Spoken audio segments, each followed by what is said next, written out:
Daga, halika nga dito. Bakit, Yaya? Nakita mo ba yung pulubi? Oo, andun sa kusina, kumakain. Kumakain pala yung pulubi. Palamunin talaga yan. Bakit, Yaya? Anong gagawin mo sa kanya? Tuturuan natin siya ng leksyon. Maganda yan, Yaya. Ang sarap naman ito.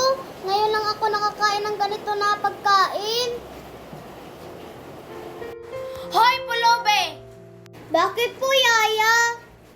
Oh my God, Yaya. Tinawag kang Yaya. Yaya naman talaga ako. Hoy, pulubi! Pagkatapos mong kumain, hugasan mo yung mga pinggan. Ano po? Bakit po ako yung maghuhugas? Hindi naman po ako Yaya.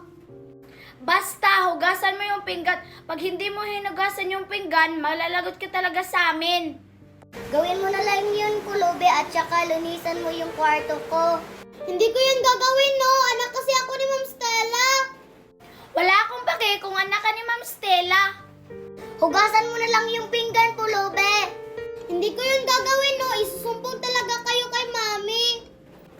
Subukan mo talagang magsumbong. Malalagot ka talaga sa akin.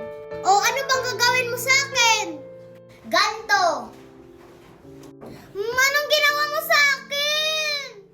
Hindi lang yan yung mangyayari sa'yo. Kaya sundin mo na lang yung inutos namin, pulubi.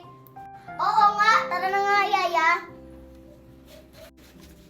Ano ba yung ginawa ko sa kanila?